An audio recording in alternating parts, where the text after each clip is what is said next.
Hello students, today we will be discussing about the classification of fungus. In earlier classes we have seen a general introduction about fungus like the habitat, mode of reproduction and mode of nutrition and some examples. Now today we'll be discussing about the specific characters of each classes. Okay, so we have divided fungus into 4 classes. ठीक है, NCERT के according हमने fungus को 4 classes में divide किया हुआ है. Phycomycetes, ascomycetes, basidiomycetes and deuteromycetes. ठीक है, ये 4 क्लासिफिकेशन है. अब हम हर क्लास के पर्टिकुलर कैरेक्टर स्टडी करेंगे कि एक क्लास दूसरी क्लास से कैसे डिफर है ना. या तो कुछ सिमिलैरिटीज होंगी या कुछ डिफरेंसेस होंगे जिनके बेसिस पे हमने क्लासिफिकेशन किया है, तो उन्हीं को हम स्टडी करेंगे. सबसे पहले हम बात करेंगे हैबिटेट की कि हैबिटेट इसका aquatic, decaying would, moist and damp places. ये हमने अपनी प्रीवियस क्लास में भी बातें की थी कि जब बारिश का मौसम आता है तो कपड़ों पे या फिर लकड़ी पे जो भी गीले गीले वाले प्लेसेस होते हैं ना, वार्म एंड ह्यूमिड एनवायरमेंट, उस टाइम पे फंगस ग्रो करने लग जाती है. ठीक है, तो इसका हैबिटेट आपको समझ में आ गया कि ये इसका हैबिटेट है. अगर कुछ अलग आपको दिख रहा होगा तो दैट इज एक्वेटिक हैबिटेट. तो ये एक फाइकोमाइसिटीज एक ऐसा क्लासिफिकेशन है फंगस का जो कि एक्वेटिकली भी ग्रो करता है, वाटर में भी ग्रो करता है. Okay, next will talk about mycelium. अब हमें सबको पता है कि what is mycelium. It is a network of hyphae. Previous class में हमने इसके बारे में बात की थी. Hyphae is like mycelium is aseptate and coenocytic. Aseptate means septa is absent. उसमें कोई भी मेम्ब्रेन नहीं है, डिवीजन नहीं है सेल्स के बीच में. एक ही लॉन्ग फिलामेंट है और उसमें मल्टी न्यूक्लिएट कंडीशन है और उस मल्टी न्यूक्लिएट कंडीशन को ही हमने सिनोसिटिक नाम दिया था. ठीक है, next will talk about the reproduction. ठीक है, यहाँ पे हमने 2 चीजें बात कर ली हैं. 2 चीजों के बारे में बात की है. वन इज हैबिटेट, दूसरा इसका कंडीशन, फिलामेंट की कंडीशन क्या है. ठीक है, अगर आप मोड ऑफ न्यूट्रिशन जानना चाहते हो तो it is same saprophytic as well as parasitic. या तो किसी पे पैरासाइट बन के अपना फूड एब्जॉर्ब करेगी या फिर डेड एंड डिकेइंग मैटर से अपना फूड लेगी सेप्रोफिटिक तरीके से. ठीक है, ये सब में ऑलमोस्ट सब में सेम है. जहां पे भी डिफरेंस होगा वहां पे मैं बता दूंगी. Next will talk about the asexual kind of reproduction. तो लास्ट क्लास में हमने ये भी बात की थी कि 2 टाइप के स्पोर्स होते हैं. One is asexual and other is sexual spores. तो इसमें सेक्सुअल स्पोर और एसेक्सुअल स्पोर कौन कौन से हैं? ज़ूस्पोर एंड एप्लेनोस्पोर. ये लास्ट क्लास में भी हमने पढ़ा था, अब फिर से देखते हैं. एक है ज़ूस्पोर, एक है एप्लेनोस्पोर. यही हमारे लिए याद करना थोड़ा मुश्किल हो जाता है कि कौन सा सेक्सुअल स्पोर है, कौन सा एसेक्सुअल स्पोर है. तो जो ज़ूस्पोर है इट इज मोटाइल स्पोर. कैसा स्पोर है? मोटाइल मतलब मूव कर सकता है. ठीक है, ऐसा नहीं है कि जहां पे फ्रूटिंग बॉडी बर्स्ट हुई, जहां पे स्पोर गिरा वहीं पे नया फंगस उग गया. नहीं, वो दूसरी जगह पे भी ग्रो कर सकता है जाके, क्योंकि वो मोटाइल है. Next is aplanospore. ये कैसा है? नॉन मोटाइल है. ये कहीं पे दूसरी जगह जाके नहीं ग्रो करेगा, जहां पे भी ये गिरा वहीं पे ये ग्रो करेगा, क्योंकि ये नॉन मोटाइल है, मूव नहीं कर सकता है. नेक्स्ट, अब हमें ये पता होना चाहिए कि ये फॉर्म कहाँ हो रहे हैं. ठीक है, ये कौन से स्ट्रक्चर, कोई तो स्ट्रक्चर होगा ना जहां पे ये बन रहे हैं. जिन फ्रूटिंग बॉडीज की हम बात करते हैं उनका ना अलग अलग नाम दिया हुआ है अकॉर्डिंग टू द क्लासेस. ठीक है, तो यहाँ पे है ये स्पोरेंजियम.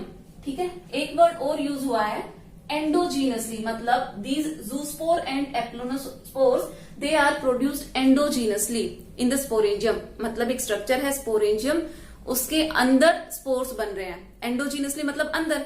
अगर एक कंडीशन और होती है जो कि हम नेक्स्ट क्लासिफिकेशन में पढ़ेंगे, दैट इज एक्सोजीनसली. मतलब एक स्ट्रक्चर के ऊपर दूसरा स्ट्रक्चर, उसके बाहर की तरफ स्पोर्स का फॉर्मेशन हो रहा है. तो यहाँ पे हमें सिर्फ एंडोजीनसली ही जानना है कि स्पोरेंजियम एक स्ट्रक्चर है, उसके अंदर ये स्पोर का फॉर्मेशन हो रहा है. कौन से spore? Asexual spores, that is zoospore and aplanospore. अब हम बात करते हैं सेक्सुअल स्पोर्स की. तो एक स्पोर है zygospore. It is formed by the fusion of 2 gamete. है ना, हम सेक्सुअल रिप्रोडक्शन की जब भी बात करते हैं तो गैमेट का जिक्र जरूर करते हैं. अगर हम ह्यूमन रिप्रोडक्शन की बात करें तो यहाँ पे भी हम क्या कहते हैं कि 2 गैमेट फ्यूज होके जाइगोट बनाते हैं, male gamete and female gamete. ठीक है, तो यहाँ पे भी 2 गैमेट हैं, बट वो गैमेट कैसे हैं? Isogamous and anisogamous. अब इन 2 वर्ड्स का क्या मीनिंग होता है? आइसो मतलब सेम, मतलब सिमिलर दिखने वाले गैमेट या तो फ्यूज करेंगे, या डिसिमिलर का नाम दे दिया है एन आइसोगेमस. ठीक है, तो ये मोर्फोलॉजी के अकॉर्डिंग ये क्लासिफिकेशन है. आइसोगेमस मतलब सेम मॉर्फोलॉजी है.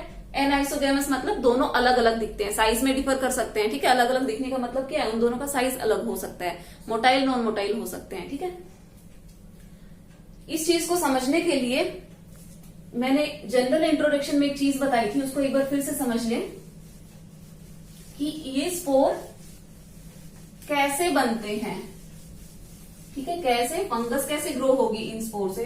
तो इसको ऐसे समझो, ऐसे रिलेट करो, जब ये दो स्पोर बनते हैं, कुछ ऐसी कंडीशन आपको याद हो रही होगी, मैंने बताया था कि पहले हुआ था प्लाज्मोगेमी, मतलब दोनों स्पोर्स का प्लाज्मा फ्यूज हुआ था, ठीक है, प्लाज्मोगेमी हुई। उसके बाद में स्टेज आई थी N+N वाली stage, that was dikaryon stage, है ना, कि न्यूक्लियस का फ्यूजन तो नहीं हुआ है बट प्लाज्मोगेमी हो चुकी है। उसके बाद में एक स्टेज आई थी, नेक्स्ट वाली स्टेज में इन दोनों का फ्यूजन हो चुका था, उसको हमने कहा था कैरियोगेमी, ठीक है। कैरियोगेमी के बाद में हमने एक चीज और डिस्कस की थी, दैट वाज मियोसिस, मियोसिस की बात की थी। तो क्वेश्चन ये अराइज होता है कि मियोसिस की क्या जरूरत है, मियोसिस क्यों हो रहा है। अब इसी के कंपैरिजन में मैं अगर ह्यूमन बींग्स की बात करूं, क्योंकि हमने ऑलरेडी पढ़ रखा है, ह्यूमंस का रिप्रोडक्टिव सिस्टम हमें ऑलरेडी पता है, तो जल्दी समझ में आएगा। तो ये है एग और ये है स्पर्म, ठीक है, दोनों के फ्यूज होने से एक स्ट्रक्चर बनता है, दैट इज जाइगोट, ठीक है। और ये जाइगोट कैसा होता है, 2n, n यहां से आया, n यहां से आया, one set of chromosome from mother, one set of chromosome from father. Condition क्या हो गई, डिप्लॉइड, इस कंडीशन को बोलते हैं डिप्लॉइड। बट एग और स्पर्म कैसे होते हैं, हैप्लॉइड। एक कंफ्यूजन होता है बच्चों को कि एक ह्यूमन बॉडी के बारे में अगर बात करेंगे तो ह्यूमन बॉडी इज डिप्लॉइड, हमारे जितने भी सेल हैं बॉडी में सारे के सारे 2n हैं, ठीक है, 2 सेट ऑफ क्रोमोसोम है उनके अंदर, वी आर डिप्लॉइड। बट हमारे जो गेमेट फॉर्म होते हैं, यानी कि फीमेल्स में एग का फॉर्मेशन और मेल्स में स्पर्म का फॉर्मेशन, ये दो गेमेट ऐसे होते हैं जो हैप्लॉइड होते हैं, ठीक है, उनमें एक सेट का ही क्रोमोसोम होता है। तभी तो आगे जो आने वाला बेबी होगा उसमें क्या होगा, 2n कंडीशन तभी बनेगी ना कि एक हैप्लॉइड दोनों मिलके क्या बन गए, डिप्लॉइड। अब ऐसा मानो कि जो एग है और स्पर्म है, अगर वो हमारी तरह बाकी बॉडी के सेल्स की तरह डिप्लॉइड ही होते तो जो बच्चा होगा वो तो 4n हो जाता ना, तो वो तो ह्यूमन स्पीसीज जैसा दिखता नहीं। तो क्योंकि हमें हमारी जनरेशन को हमारे जैसा ही तो दिखना पड़ेगा, इसीलिए ये कंडीशन आती है मियोसिस की कंडीशन, ठीक है, कि मियोसिस होके गैमेट का फॉर्मेशन होता है। बट यहाँ पे क्या जरूरत है, यहाँ पे तो फंगस को उगना है, फंगस क्यों मियोसिस कर रहा है, ऑलरेडी इसके स्पोर्स कैसे थे, हैप्लॉइड थे, ठीक है, 2 हैप्लॉइड स्पोर थे, एक डिप्लॉइड स्ट्रक्चर बन गया। बट ये डिप्लॉइड स्ट्रक्चर अब मियोसिस क्यों कर रहा है, वो इसलिए कर रहा है क्योंकि फंगस हैप्लॉइड होता है, ठीक है, जो हमारी बॉडी तो डिप्लॉइड होती है और प्लांट भी जैसे डिप्लॉइड होते हैं, लेकिन फंगस जो है वो हैप्लॉइड स्ट्रक्चर होता है, ठीक है, वो एक स्टेज बनाता है बीच में जहां पे वो डिप्लॉइड स्ट्रक्चर बनाता है, लेकिन वो स्टेज थोड़ी देर के लिए रहती है, उसके बाद में वापस से क्या हो जाता है, मियोसिस करके वापस से हैप्लॉइड स्टेज में आ जाता है। इसलिए ये मियोसिस होता है ताकि हैप्लॉइड हाइफे बना सके,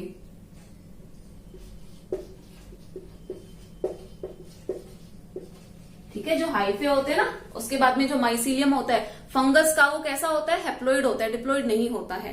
इतना समझ में आ गया, ये स्पोर्स के बारे में समझ में आ गया कि जो हम सेक्सुअली स्पोर्स के बारे में बात करें तो वो कैसे बन रहे हैं, क्यों मियोसिस हो रहा है, ठीक है। अब हम इसकी बात करते हैं कुछ एग्जाम्पल्स की।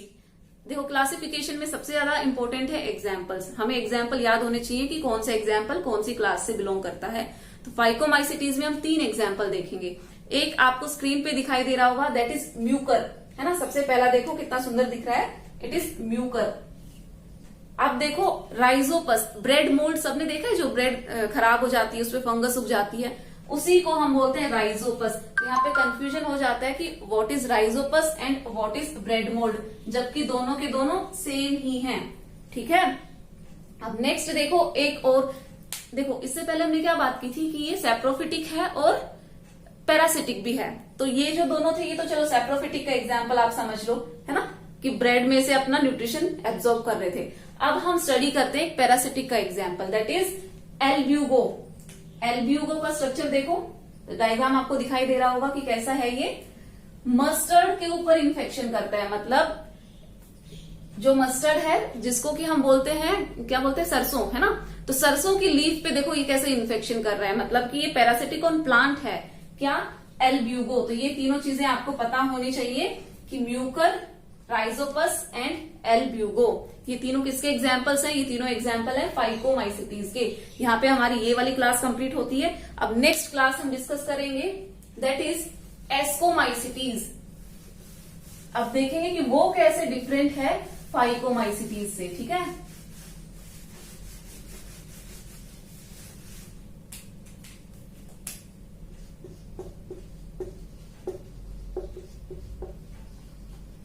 जो एस्कोमाइसिटीज है इसको हम बोलते हैं सैक फंगस। इसको हम कहते हैं सैक फंगाई। अब ये क्या होता है? सैक का मतलब होता है जैसा एक बोरा होता है ना, बोरा जैसा स्ट्रक्चर, ऐसा ही इस टाइप के स्ट्रक्चर को हम कहते हैं सैक लाइक स्ट्रक्चर। और बोरे का मुंह ऊपर से खुला हुआ है। तो आप स्क्रीन पे देखो, आपको एक इमेज भी दिखाई दे रही होगी कि इसके अंदर आने वाले फंगस कैसे दिखते हैं, है ना, कैसे कप लाइक स्ट्रक्चर जैसे दिख रहा होगा आपको, जैसे बोरे का मुंह खुल गया हो। तो इसीलिए इसको हम कहते हैं सैक फंगस, ठीक है। कभी कभी आपसे ये भी पूछ लिया जाता है, सैक फंगस को डिफाइन करने के लिए पूछा जाएगा, तो आपको पता होना चाहिए कि हम एस्कोमाइसिटीज की बात कर रहे हैं। अब हम इसका क्लासिफिकेशन में कुछ फीचर्स देखेंगे। सबसे पहले तो हम इसकी बात करेंगे, किसकी? हैबिटेट की बात करेंगे। इसका हैबिटेट कैसा है? ये सैप्रोफिटिक भी है,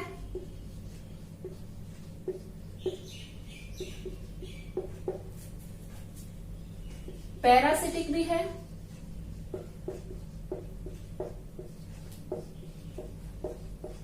कोप्रोफिलस भी है। अब ये एक नया टर्म आया है, कोप्रोफिलस। इसका क्या मीनिंग होता है? मतलब the fungus which grows on dung, ठीक है। मतलब ऐसी फंगस जो डंग के ऊपर ग्रो करती है, यानी कि गोबर के ऊपर ग्रो करती है। यहाँ पे हमारा डंग से मतलब है अनडाइजेस्टेड फूड, ठीक है, क्योंकि जो अनडाइजेस्टेड फूड है ना, उसमें फिर भी कुछ न्यूट्रिएंट्स बचे रह जाते हैं जो कि फंगस के लिए काम के होते हैं। इसीलिए तो हम उनको डीकम्पोजर्स भी तो बोलते हैं। तो आपको ये स्पेसिफिक टर्म याद रखना है, कोप्रोफिलस मतलब the fungus which is growing on dung, ठीक है। अब ये दो टाइप की होती है, जो एस्कोमाइसिटीज है ना, ये दो टाइप की होती है। एक है यूनिसेलुलर, एक है मल्टीसेलुलर। यूनिसेलुलर में एक एग्जाम्पल है जो सबको पता भी होगा, दैट इज ईस्ट, ठीक है। ईस्ट का दूसरा नाम क्या है? Saccharomyces. And it is used in making breads, ठीक है, ब्रेड बनाने में, बेकरीज में काम आता है ईस्ट, इसीलिए इसको बेकर्स ईस्ट भी बोला जाता है। तो ये क्या है? यूनिसेलुलर है। मतलब इससे पहले जब हमने प्रोटिस्टा की बात की थी तो वहां पे हमने स्टडी किया था, एक लाइन हमने स्टडी की थी, that was it is a connecting link between Monera and other 3 kingdoms. तो सोचो अब हम बात कर रहे हैं फंगस की, तो कैसे एक कनेक्शन है? क्योंकि हमें पता है फंगस के जितने भी क्लासेस हैं, बाकी जितने भी एग्जाम्पल्स है, सारे के सारे मल्टी सेलुलर है। सिर्फ एक ऐसा ऑर्गेनिज्म है इसमें जो कि यूनिसेलुलर है, और वो है ईस्ट, ठीक है। जो ईस्ट है इट इज सिंगल सेलुलर। तो एक कनेक्शन शो कर रहा है ना, ये किसके किसके बीच में? प्रोटिस्टा और फंगस के बीच में एक कनेक्शन, एक कनेक्टिंग लिंक है, ठीक है। तो ये आपको याद रखना है, ये यहां से क्वेश्चन बहुत बनता है, मोस्ट इंपोर्टेंट है एग्जाम पॉइंट ऑफ व्यू से, ठीक है। ईस्ट हमेशा यूनिसेलुलर होता है, याद रखना इतना। अब हम आते हैं मल्टी सेलुलर पे। एक नाम आपने सुना होगा, एक एंटीबायोटिक का नाम सुना होगा, दैट इज पेनिसिलिन, है ना। ये सबसे पहली डिस्कवर्ड की गई एंटीबायोटिक थी। और एंटीबायोटिक क्या होता है? कौन सी दवाई होती है ये? जो कि हम माइक्रोब्स के अगेंस्ट में यूज करते हैं। मतलब कि कोई भी बैक्टीरियल इन्फेक्शन हो गया, फंगल इन्फेक्शन हो गया, तो हम क्या, डॉक्टर हमें क्या प्रेस्क्राइब करता है? हमें एंटीबायोटिक्स दे दी जाती है, या तो 3 दिन का कोर्स करना होता है, 5 दिन का या 7 दिन का, है ना। अब एक बहुत ही आयरनी कह लो इस चीज को कि हम कहां से लेते हैं ये एंटीबायोटिक? हम इनको माइक्रोब्स से ही लेते हैं और माइक्रोब्स के अगेंस्ट ही यूज करते हैं, ठीक है। एंटी मतलब अगेंस्ट, बायोटिक मतलब लिविंग ऑर्गेनिजम्स। बट यहाँ पे छोटा सा मतलब इसमें एक कंफ्यूजन हो जाता है, बच्चों को नहीं समझ में आता है कि व्हाट इज एंटीबायोटिक। मतलब निकालोगे तो क्या समझ में आएगा? एंटी मतलब अगेंस्ट, बायोटिक मतलब लिविंग ऑर्गेनिजम्स, मतलब लिविंग ऑर्गेनिजम्स के अगेंस्ट। बट कौन से लिविंग ऑर्गेनिजम्स के अगेंस्ट? माइक्रोब्स के अगेंस्ट काम करती है, ठीक है। तो जो एंटीबायोटिक है वो माइक्रोब्स के अगेंस्ट वर्क करती है, जबकि वो सोर्स क्या है उसका? माइक्रोब्स ही उसका सोर्स भी है। ये चीज हम समझते हैं। एक फंगस है that is Penicillium,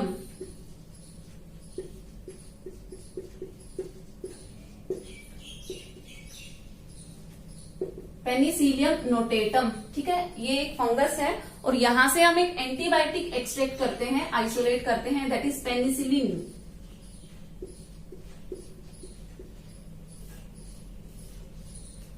Alexander Fleming सबसे पहले उन्होंने इसको देखा था। पेनिसिलिन की डिस्कवरी किसने की थी? अलेक्जेंडर फ्लेमिंग, और इसके लिए उनको नोबेल प्राइज भी मिला था। तो हम समझते हैं कि ये कैसे हुआ होगा, कैसे उन्होंने इसकी डिस्कवरी की थी।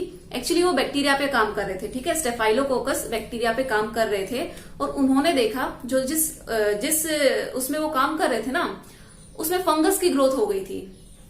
और एक चीज उन्होंने ऑब्जर्व की कि जिस एरिया में उस फंगस की ग्रोथ हुई है उसके आसपास कोई भी बैक्टीरिया की ग्रोथ नहीं हुई है ना। जिस बैक्टीरिया पे वो काम कर रहे थे, स्टेफाइलोकोकस, उसकी ग्रोथ नहीं हो पा रही। मतलब क्या है कि कुछ तो ऐसा सब्सटेंस है, कुछ ऐसा केमिकल सब्सटेंस है इस फंगस में जो कि बैक्टीरियल ग्रोथ को रोक रहा है, इनहिबिट कर रहा है, ठीक है। तो वहां से इसकी स्टार्टिंग हुई थी। उन्होंने क्या किया था, इसको एक्सट्रैक्ट कर लिया था, ठीक है, इस केमिकल को निकाल लिया था, और फिर फर्दर एक्सपेरिमेंट करके देखा था क्या सच में ऐसा हो रहा है कि ये माइक्रोब्स के अगेंस्ट एक्ट कर रही है। कौन से माइक्रोब्स? बैक्टीरिया, पर्टिकुलर बैक्टीरिया के अगेंस्ट काम कर रही है। तो वहां से हमें पता चला था पेनिसिलिन के बारे में कि कैसे ये एक बाई चांस डिस्कवरी थी, ऐसा जानबूझ के नहीं किया गया था, वो तो हो गया था, वो तो ग्रोथ हो गई थी फंगस की, तो उन्होंने उसको स्टडी कर लिया, ठीक है। तो आपको ये समझ में आ गया मेन मुद्दा क्या था यहाँ पे हमारा, मल्टी सेलुलर बात करना, ठीक है, कि पेनिसिलियम नोटेटम एक फंगस है जो कि मल्टी सेलुलर है, और यूनिसेलुलर का एग्जाम्पल हमने देख ही चुका है, दैट इज ईस्ट। इतनी बात हमारी हो गई। अब हम आगे बढ़ते हैं।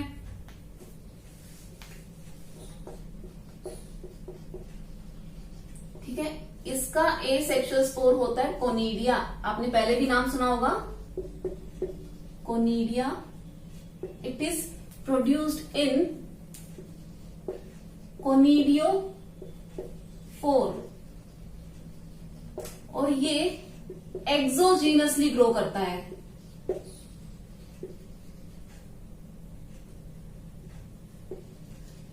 ठीक है, इससे थोड़ी देर पहले हमने फाइकोमाइसिटीज में एक्सोजीनसली बात की थी कि कैसे उसके अंदर फॉर्म हो रहा था, स्पोरेंजियम के अंदर स्पोर्स बन रहे थे। यहाँ पे क्या है, ये स्पोर्स बाहर की तरफ बन रहे हैं, ठीक है, एक्सोजीनसली फॉर्म हो रहे हैं। तो एक स्ट्रक्चर देखो, आपको स्क्रीन पे एक स्ट्रक्चर दिखाई दे रहा होगा, एक ब्रूम लाइक स्ट्रक्चर, झाड़ू जैसा स्ट्रक्चर, कि कैसे ऊपर एक के ऊपर आपको दिखाई दे रहे होंगे ना स्ट्रक्चर।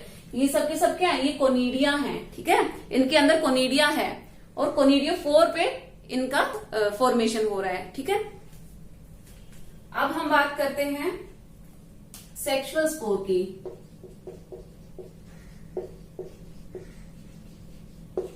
इसका सेक्सुअल स्पोर है एस्कोस्पोर्स, ठीक है, और ये किसके अंदर फॉर्म हो रहा है, एस्कस के अंदर। एक चीज आपने नोटिस की होगी कि जो स्पोर है ना, उन्हीं से रिलेटेड जहां पे वो बन रहे हैं उस स्ट्रक्चर का भी नाम है। जैसे फाइकोमाइसिटीज में हमने एक कॉमन स्ट्रक्चर देखा था, दैट वाज स्पोरेंजियम, कि स्पोरेंजियम के अंदर स्पोर्स का फॉर्मेशन हो रहा था। यहाँ पे किसके अंदर हो रहा है, अगर कोनिडिया है तो कोनिडियोफोर के अंदर, एस्कोस्पोर है तो एस्कस के अंदर इसका फॉर्मेशन हो रहा है, ठीक है।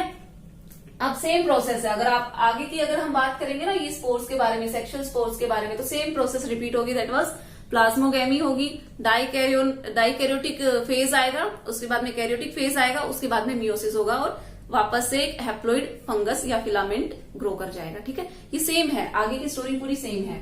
अब हम इसके कुछ एग्जांपल्स डिस्कस कर लेते हैं।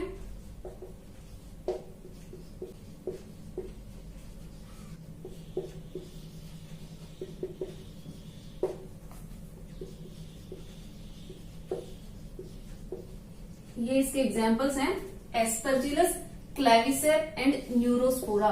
न्यूरोस्पोरा बहुत इंपॉर्टेंट है क्योंकि ये इसका हम जेनेटिकली स्टडी कर रहे हैं न्यूरोस्पोरा की, ठीक है। तो इसको एक और नाम से जाना जाता है, that is Drosophila of plant kingdom.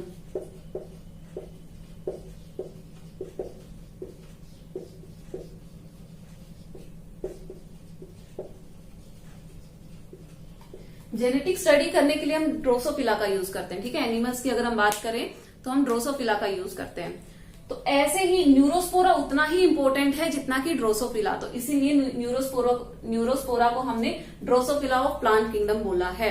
अब आप कहोगे ये तो प्लांट में आता ही नहीं है, ये तब की बात है जब ये 5 किंगडम क्लासिफिकेशन नहीं हुआ था, है ना। ऐसे तो जो साइनोबैक्टीरिया है उसको भी हम ब्लू ग्रीन एल्गे बोलते हैं, क्योंकि स्टार्टिंग में हमारा जो सिस्टम था, क्लासिफिकेशन सिस्टम, वही क्लियर नहीं था। कभी हमने 2 किंगडम क्लासिफिकेशन देखा, फिर 3, फिर 4, फिर लास्ट में ये 5 आया है। तो अभी भी कुछ ऐसे ऑर्गेनिजम्स हैं जिनको हम क्या समझ रहे हैं, या तो हम समझ रहे हैं अच्छा ये एल्गे है, ठीक है, पता चलता है फंगस है, लेकिन बाद में समझ में आता है बाकी उसके कैरेक्टर स्टडी करने के बाद में कि नहीं, एक्चुअली में जिसको हम अब तक फंगस या एल्गे समझ रहे थे वो ये है ही नहीं, वो किसी दूसरे ही ग्रुप में आ रहा है, ठीक है। तो इस वजह से इनके नाम ऐसे हो जाते हैं, ठीक है। लेकिन ये बहुत ही पॉपुलर नेम्स है तो उसी नाम से चलते हैं कि ड्रोसोफिला ऑफ प्लांट किंगडम। तो ऐसे मत बोलना कि ये तो प्लांट नहीं है, ये फंगस है। हाँ, हमको पता है ये फंगस है, बट क्यों बोला गया है, जब ये चीज डिस्कवरी हुई थी तब इसको हम प्लांट में कंसिडर करते थे, ठीक है। अलग से फंगस एक किंगडम नहीं बना था, ठीक है। अब कुछ फंगस ऐसी हैं जो एडिबल हैं, जिनको हम खा सकते हैं, ठीक है। उनका नाम देखते हैं, आपको स्क्रीन पे दिख रहा होगा, एक है मोरल्स और टफल, ऐसे बफल्स भी होता है। स्क्रीन पे इमेज दिखाई दे रही होगी ना। सबसे पहला वाला ये जो स्ट्रक्चर दिख रहा है ये क्या है, मोरल्स है, ठीक है। ये एडिबल है, ये खा सकते हैं, और ये आपको जान के हैरानी होगी कि मशरूम से भी महंगा बिकता है ना। दूसरा जो स्ट्रक्चर दिख रहा है वो आपका है टफल्स, है ना। टफल्स का मतलब इतना समझ लो, एक हाथ में 2 से 3 टफल्स आप रख सकते हो एक हथेली में, इतना बड़ा इसका साइज होता है, ठीक है। तो ये एडिबल फंगस है। तो आज हमने 2 क्लासेस की स्टडी कर ली है, one is phycomycetes and one is ascomycetes. अब नेक्स्ट क्लास में हम बाकी की 2 बचे हुए क्लासिफिकेशन को स्टडी करेंगे, उसके बाद में फंगस हमारा यहीं पे कंप्लीट हो जाएगा। ओके, तो आज की क्लास को हम यहीं पे एंड करते हैं। अगर आपको वीडियो पसंद आए तो please like, share and subscribe जरूर करें। Thank you so much.